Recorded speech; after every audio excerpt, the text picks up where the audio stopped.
नमस्कार, समाचारों में आप सभी का बहुत स्वागत है। मैं हूं जया सिन्हा। आइए शुरुआत करते हैं इस बात की सुर्खियों के साथ।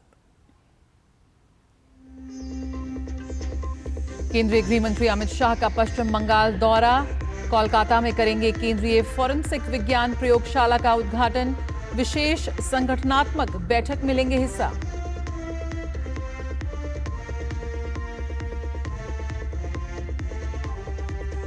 पाकिस्तान को बेनकाब करने का भारत का मिशन जारी। इथियोपिया ने दिखाई भारत के साथ एकजुटता। लंदन और मैड्रिड में भी पाकिस्तान की पोल खोलेगा प्रतिनिधिमंडल।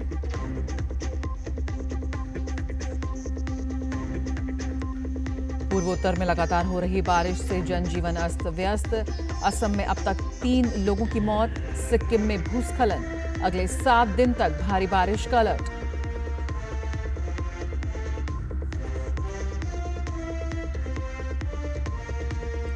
बांग्लादेश की अपदस्थ प्रधानमंत्री शेख हसीना की बढ़ सकती हैं मुश्किलें। आज से इंटरनेशनल क्राइम ट्राइब्यूनल में शुरू होगी सुनवाई। हसीना पर मानवता के विरुद्ध अपराध के गंभीर आरोप।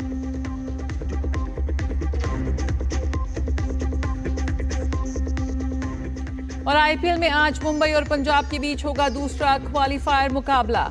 आज की विजेता टीम 3 जून को फाइनल में भिड़ेगी आरसीबी से।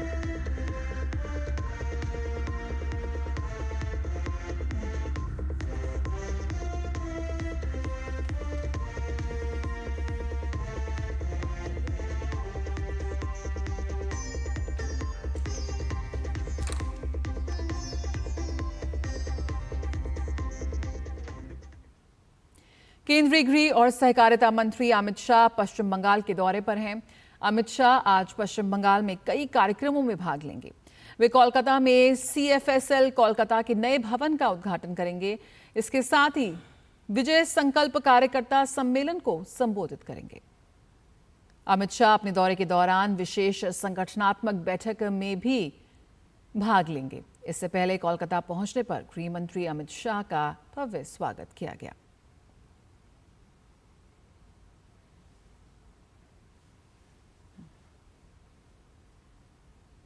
तो अमित शाह का पश्चिम बंगाल दौरा।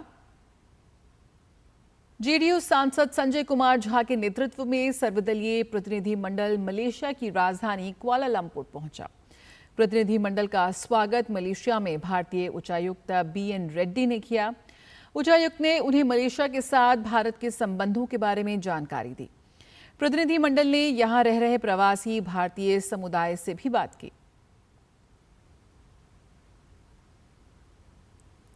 तो ऑपरेशन सिंदूर आउटरीच जारी। दुनिया के कोने कोने में जाकर भारतीय प्रतिनिधिमंडल आतंकवाद के असली चेहरे को बेनकाब कर रहा है। तो मलेशिया पहुंचा सर्वदलीय प्रतिनिधिमंडल।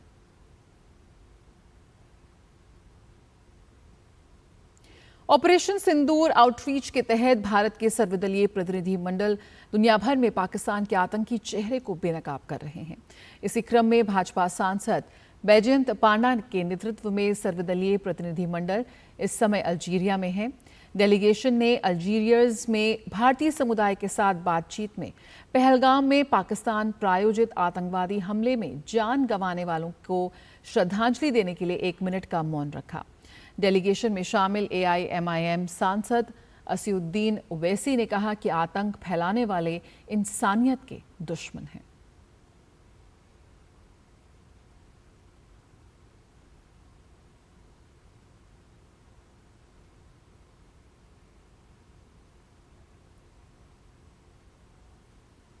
वहीं डीएमके सांसद कनिमोई के नेतृत्व में सर्वदलीय प्रतिनिधिमंडल का 6ठा ग्रुप मैड्रिड पहुंचा। स्पेन में भारत के राजदूत दिनेश के पटनायक ने भारतीय डेलीगेशन का स्वागत किया।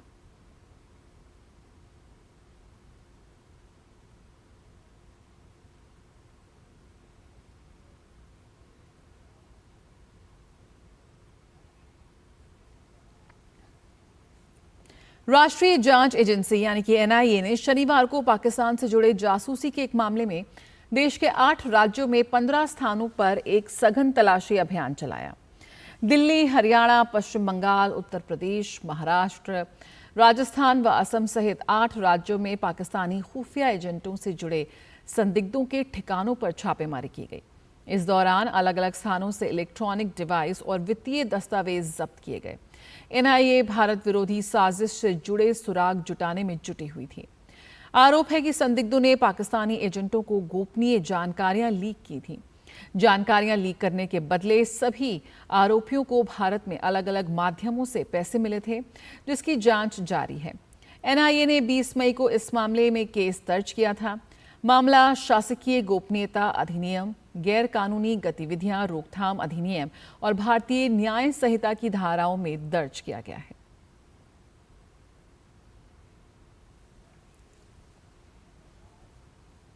छत्तीसगढ़ शराब घोटाला मामले में बड़ी कार्रवाई की गई है।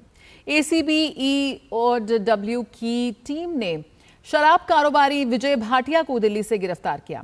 इसके साथ ही ईओडब्ल्यू की टीम ने दुर्ग में विजय भाटिया के 5 से ज्यादा ठिकानों पर छापेमारी की। भाटिया के घर पर 2 साल पहले ईडी ने छापेमारी की थी। तब से वह फरार चल रहा था। लंबे समय के बाद वह ईओडब्ल्यू की गिरफ्त में आया है।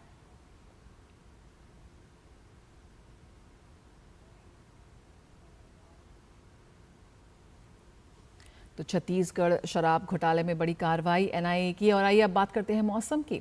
मौसम विभाग ने राजधानी दिल्ली में आज और कल तेज आंधी के बारिश की संभावना जताई है। ये मौसम 3 और 4 जून तक भी बना रह सकता है। इस दौरान तापमान भी कम दर्ज होने की संभावना है। मुंबई में इस बार बारिश ने सारे रिकॉर्ड तोड़ दिए हैं। मुंबई समेत पूरे महाराष्ट्र के लिए बारिश का येलो अलर्ट जारी किया गया है। राजस्थान के 14 जिलों में आंधी बारिश का अलर्ट जारी है। 2 से 4 जून तक राज्य के अधिकांश हिस्सों में बादल छाने, आंधी चलने और बारिश होने की संभावना है।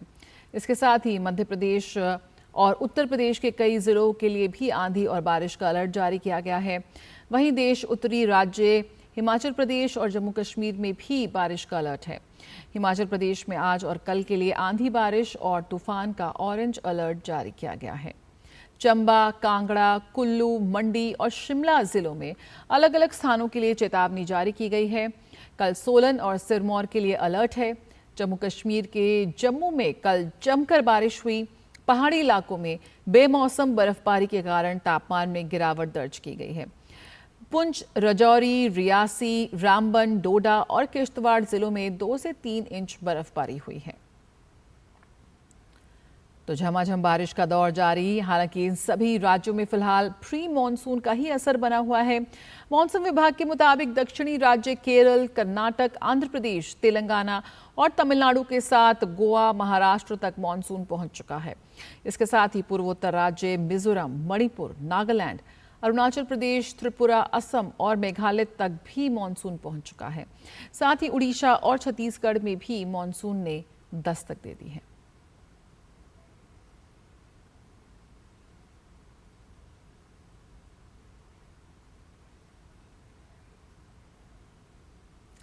और रुकेंगे एक छोटे से ब्रेक के लिए। खबरों का सिलसिला जारी रहेगा।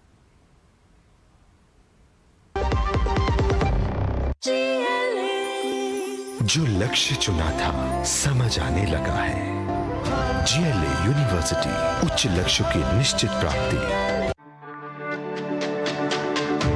मेरी पसंद, मेरी पसंद, मेरी पसंद, मेरी पसंद, हमारी पसंद, हम सबकी पसंद। मजबूत देश का मजबूत सरिया हो गया स्टील। ब्रेक के बाद स्वागत है। छत्तीसगढ़ का बस्तर इलाका, जिसे कभी नक्सलवाद का गढ़ माना जाता था, अब बदलाव की एक नई कहानी लिख रहा है। दशकों तक ये क्षेत्र हिंसा, अविश्वास और विकास से दूरी का प्रतीक बना रहा, लेकिन केंद्र व राज्य के बेहतरीन समन्वय से राज्य की तस्वीर बदलने लगी है। केंद्र व राज्य के बेहतरीन समन्वय तथा जवानों के अदम्य साहस से मार्च 2026 तक छत्तीसगढ़ नक्सलवाद को जड़ से उखाड़ फेंकने के लक्ष्य को हासिल करने जा रहा है। छत्तीसगढ़ के बस्तर व कुछ अन्य क्षेत्रों में सीमित नक्सलवाद अब अंतिम सांस ले रहा है। छत्तीसगढ़ में पिछले 15 महीने में 425 मुठभेड़ में नक्सलियों को न्यूट्रलाइज किया गया है, जबकि 1388 नक्सलियों ने आत्मसमर्पण किया है और 1443 गिरफ्तार किए गए हैं। कांग्रेस के कार्यकाल में इतनी बड़ी नक्सल विरोधी कार्रवाई नहीं हुई। मई 2025 को नारायणपुर जिले के घने जंगलों में सुरक्षा बलों और नक्सलियों के बीच एक भीषण मुठभेड़ हुई। इस मुठभेड़ में 28 नक्सली मारे गए, जिनमें माओवादी संगठन का महासचिव बसवराज भी शामिल था। इस एक ऑपरेशन ने नक्सल आंदोलन की रीढ़ तोड़ दी। वहीं प्रधानमंत्री नरेंद्र मोदी ने भी कहा है कि दिन दूर नहीं जब माओवादी हिंसा का पूरी तरह से खात्मा हो जाएगा और इससे प्रभावित रहे हर गांव में हम शांति, सुरक्षा, शिक्षा और विकास पहुंचाने के लिए प्रतिबद्ध हैं। बीते वर्षों में हमने हिंसा और अशांति फैलाने वालों का कैसे खात्मा किया है, बिहार के लोग इसके साक्षी हैं। 2014 के बाद से हमने इस दिशा में और तेजी से काम किया। हमने माओवादियों को उनके किया की सजा देनी शुरू की। 2014 से पहले देश में 125 से ज्यादा जिले नक्सल प्रभावित थे। अब सिर्फ 18 जिले नक्सल प्रभावित बचे हैं। वो दिन दूर नहीं जब माओवादी हिंसा का पूरी तरह से खात्मा हो जाएगा। शांति, सुरक्षा, शिक्षा और विकास गांव-गांव तक बिना रुकावट के पहुंचेंगे। छत्तीसगढ़ तेलंगाना की सीमा पर बीजापुर जिले में करेंगुड़ा की पहाड़ियों में जवानों ने अदम्य साहस का परिचय देते हुए 31 नक्सलियों को मार गिराया। इस अभियान को माओवादी आतंक के ताबूत में आखिरी कील माना गया। वहीं केंद्रीय गृह मंत्री अमित शाह ने 2026 तक नक्सलवाद को खत्म करने का लक्ष्य रखा है। छत्तीसगढ़ में 5000 फुट ऊंची पहाड़ी पर नक्सलवादियों के अड्डों को हमारी सीआरपीएफ, छत्तीसगढ़ पुलिस और बीएसएफ ने मिलकर ध्वस्त कर दिया। 31 नक्सली मारे गए, कई सरेंडर हुए, कई गिरफ्तार हुए। 31 मार्च 2026 ये देश की धरती पर से हम नक्सलवाद को समाप्त कर देंगे। बस्तर ने एक लंबी और दर्दनाक लड़ाई लड़ी है, लेकिन अब जीत की शुरुआत हो चुकी है। अब चुनौती है इस भरोसे को बनाए रखने की। युवाओं को शिक्षा, रोजगार और सम्मान की राह पर आगे बढ़ाना है। ये नक्सलियों के खात्मे और लोगों के बीच विकास की पहुंच को सुनिश्चित करेगा। 21 जून को अंतर्राष्ट्रीय योग दिवस है और योग में शवासन प्रक्रिया बेहतर बनाने और शवासन समस्याओं से बचाव का खास महत्व है। कौन सी यौगिक क्रियाएं या प्राणायाम श्वसन तंत्र को मजबूत बनाने में उपयोगी है, आइए समझते हैं।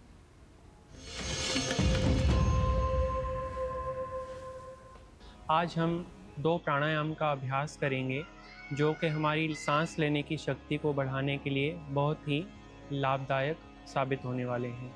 तो सबसे पहले हम अभ्यास करेंगे इंटरकॉस्टल ब्रीदिंग का, जिसके लिए हम किसी भी मेडिटेटिव पोस्चर में बैठ के स्पाइन को सीधा रख के 4 फिंगर्स को रिब्स के लो पार्ट पे रखेंगे, 4 फिंगर्स को सामने, थंब को पीछे रखते हुए अच्छे से इनहेल करेंगे। जब हम इनहेल करेंगे तो हमें ऐसा फील होगा कि हमारे रिब्स एक्सपांड होते हैं और जब हम एक्सहेल करेंगे तो वो रिलैक्स होंगे। Inhale 1 2 3, exhale 1 2, 3. Inhale. 1, 2, 3. Exhale. 1, 2, 3. इस प्रकार से कम 5 से 10 बार करेंगे। 3 सेकंड के लिए हम इनहेल कर रहे हैं और 3 सेकंड के लिए एक्सहेल कर रहे हैं। ये था हमारा इंटरकॉस्टल ब्रीदिंग। अभी हम दूसरे प्राणायाम का अभ्यास करेंगे जिसका नाम है डायफ्रामेटिक ब्रीदिंग, जो कि हम लेट के अभ्यास करने वाले हैं। उसके लिए धीरे से हाथ और एल्बो का सपोर्ट लेते हुए पीठ के बल लेट जाएंगे। लेटने के बाद दोनों लेग्स को फोल्ड कर देंगे, पैरों के बीच में हिप डिस्टेंस, नीज़ को हम हल्का ज्वाइन कर सकते हैं। सो राइट पाम को नेवल पे रखेंगे और लेफ्ट आर्म को हल्का दूर रखेंगे। जब हम सांस भरेंगे अच्छे से तो हमारा पेट थोड़ा सा ऊपर की ओर जाएगा और जब हम सांस छोड़ेंगे तो धीरे से नीचे जाएगा। इससे हम काउंट के माध्यम से भी अभ्यास कर सकते हैं, जैसे कि इनहेल 1, 2, 3, एक्सहेल 1, 2, 3, इनहेल 1, 2, 3, एक्सहेल 1, 2, 3। धीरे से हाथ का सपोर्ट लेते हुए वापस से हम बैठ जाएंगे।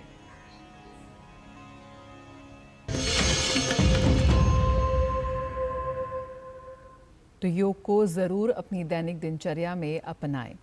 सबका इलाज सबको आरोग्य के संकल्प के साथ 2014 में पीएम नरेंद्र मोदी के नेतृत्व में सत्ता में आई केंद्र सरकार का नतीजा आज धरातल पर दिख रहा है। भारत में स्वास्थ्य के क्षेत्र में जितना काम पिछले 11 साल में हुआ है उतना पिछले 70 साल में भी नहीं हुआ। आज देश में एक ऐसा हेल्थ सिस्टम है जो गरीबों और ग्रामीणों के लिए भी सुलभ है और उन्हें गुणवत्ता वाली स्वास्थ्य सेवा उपलब्ध करा रही है। पेश है ये खास रिपोर्ट।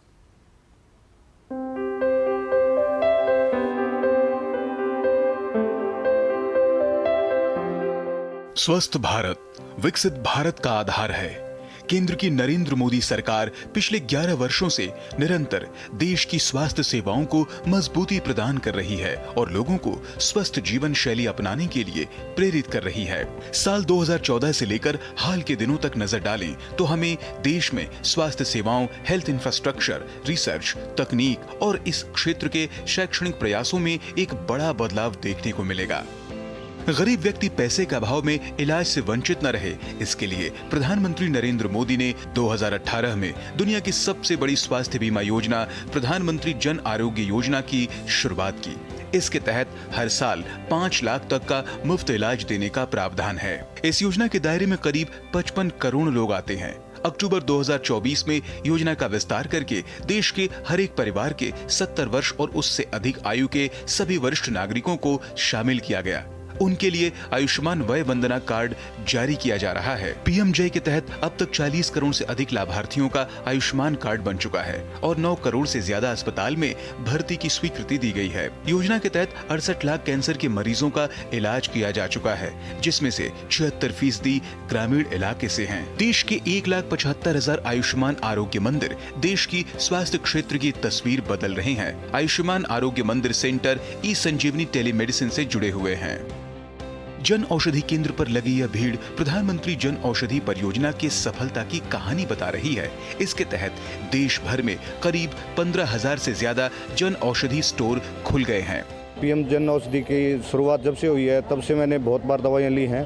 बाहर के मुकाबले बहुत ही सस्ती दवाइयाँ मिलती हैं और बहुत ही अच्छी भी दवाइयाँ मिलती हैं। ये पहल गरीबों के लिए जीवनदान है।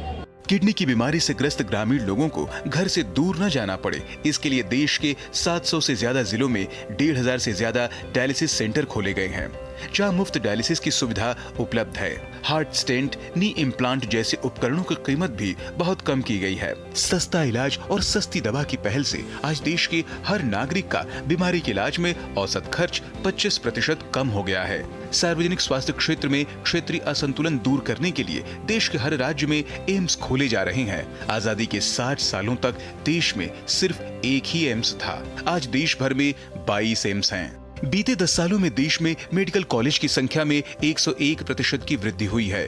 इससे इलाज की सुविधा तो मिली है, बड़ी संख्या में युवा डॉक्टर भी बन रहे हैं। आज देश में मेडिकल कॉलेज की संख्या 780 है। पिछले 10 साल में मेडिकल की 1 लाख नई सीटें जोड़ी गई हैं, जिससे सीटों में 130% की बढ़ोतरी हुई है। वहीं पीजी की सीटों में पिछले 10 सालों में 138% की वृद्धि हुई है। आने वाले 5 साल में देश में मेडिकल की 75,000 नई सीटें जोड़ी जाएंगी। मोदी सरकार के होलिस्टिक हेल्थ केयर अभियान में नया आयाम जोड़ा है आधुनिक टेक्नोलॉजी ने। Ayushman Bharat digital health mission ने ये सुनिश्चित कर रहा है कि हर मरीज को क्वालिटी स्वास्थ्य सुविधाएं मिले, समय पर मिले, कम से कम परेशानी हो। हम डिजिटल इकोसिस्टम तैयार करें जिसमें स्वास्थ्य सेवाएं आम नागरिक को दी जा सकें। यानी सरकार ने डिजिटल हेल्थ को यूनिवर्सल हेल्थ कवरेज एकम्प्लिश करने के एक मुख्य माध्यम के रूप में देखा। टीकाकरण के कवरेज को 90% तक बढ़ाने के लिए सरकार ने दिसंबर 2014 में मिशन इंद्रधनुष की शुरुआत की। मिशन इंद्रधनुष की सफलता यह है कि इसके 5 चरण हो चुके हैं और टीकाकरण दर 90% पहुंच चुका है। देश में टीकाकरण सेवाओं को भी पूरी तरह से डिजिटल किया जा रहा है। इसे ट्रैक करने के लिए यूविन पोर्टल बनाया गया है। भारत के स्वास्थ्य क्षेत्र का डंका विदेशों में भी बजा। G20 की बैठक के दौरान भारत के डिजिटल तकनीक को न केवल सराहा गया बल्कि दूसरे देशों ने भी इसे अपनाने की बात की। नितेंद्र सिंह की रिपोर्ट, DD न्यूज, दिल्ली।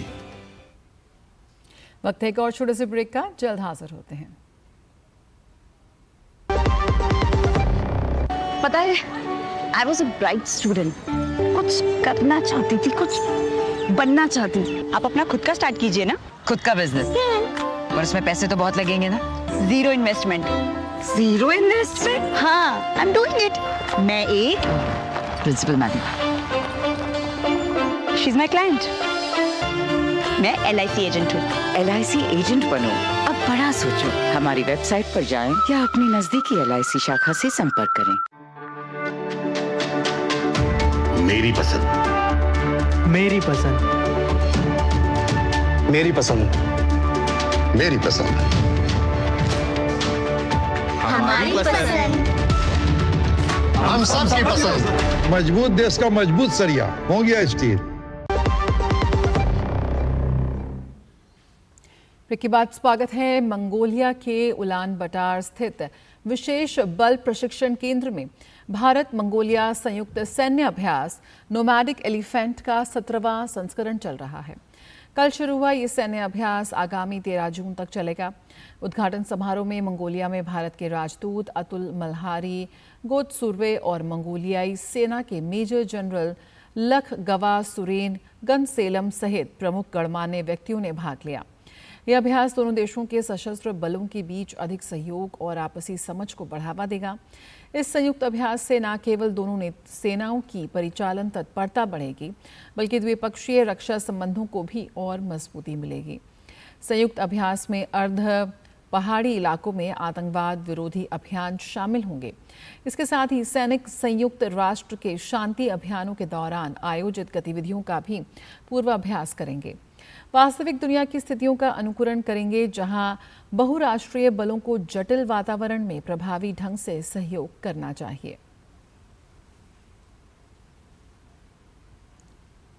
और बांग्लादेश की अपदस्थ प्रधानमंत्री शेख हसीना उनकी मुश्किलें और बढ़ सकती हैं।